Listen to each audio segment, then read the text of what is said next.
या सगळ्या विधिमंडळाचा आहे। धन्यवाद। तुम्ही माझं पत्रकार मित्र हे अभिनंदन करताय, याचा अर्थ समस्त महाराष्ट्र माझं अभिनंदन करतोय असं मी समजतो आणि म्हणून सुरुवातीलाच मी तुम्हाला धन्यवाद देतो। खरं तर ही माझी निवड ही अनपेक्षित आहे। मला स्वतःलाही माझी निवड व्हावी असं वाटत नव्हतं। माझी निवड का होऊ नये याचं कारण मी ग्रामीण भागामध्ये राहणारा माणूस आहे, मी मुंबईमध्ये राहणारा माणूस नाही।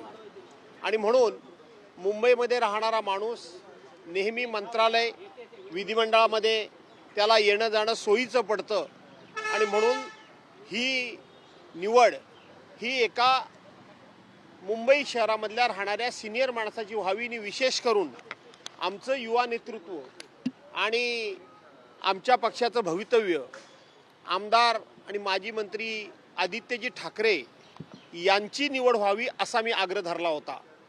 परंतु शेवटी आमचे पक्षप्रमुख या संपूर्ण सभेचे अध्यक्ष या नात्यानं त्यांनी सांगितलं, मी सांगतोय भास्कर जाधवांचीच निवड झालेली आहे किंवा भास्कर जाधवांचीच निवड व्हायला हवी असा त्यांनी आदेशच दिला। आणि म्हणून ज्या वेळेला पक्षप्रमुख अशा प्रकारचा आदेश देतात त्यावेळेला तो विनम्रपणे स्वीकारावा लागतो। अन्यथा आदित्यसाहेब ठाकरे यांनी त्यांना ही जबाबदारी मिळावी असं माझं स्वतःचं मत होतं। त्यांना विधिमंडळ नेतेपदी आदित्य साहेबांना विधिमंडळ नेतेपदी म्हणजे विधान परिषद आणि विधानसभा ह्या दोन्ही सभागृहाचे नेते म्हणून त्यांची निवड देखील झालेली आहे। विरोधी पक्षनेते पदासाठी काही दावा केला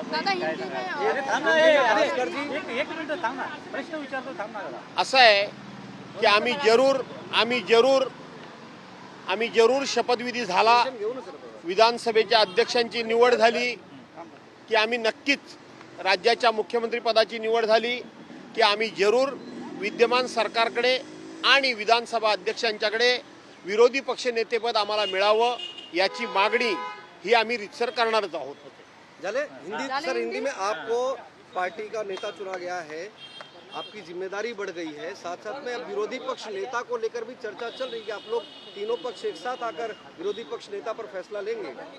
मैं ये 7वीं बार 7 टाइम एमएलए बन चुका हूँ, तो मुझे बहुत लंबा अनुभव जरूर है। इस अनुभव का फ़ायदा मेरे पार्टी को भी जरूर हो सकता है और महाराष्ट्र को भी हो सकता है और जो रूलिंग पार्टी है उसको भी हो सकता है। लेकिन विरोधी पार्टी जब सत्ताधारी पार्टी जब विरोधी पार्टी की इज्जत करेगी, बहुमान रखेगी, उसका सम्मान रखेगी, डेमोक्रेसी की इज्जत करेगी, तो इसका फ़ायदा और भी हो सकता है।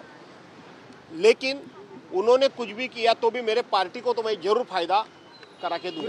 विरोधी पक्ष नेता के लिए आप लोगों की चर्चा चल रही है कि आप लोग तीनों पक्ष एक साथ आकर कंबाइंड तरीके से राज्यपाल के पास इस बात के लिए आप लोग डिमांड करते, क्योंकि प्री पोल अलायंस था आप लोगों का। ऐसा है कि हम लोग जरूर विरोधी पक्ष नेता पद का डिमांड जरूर करेंगे, मांग जरूर करेंगे, लेकिन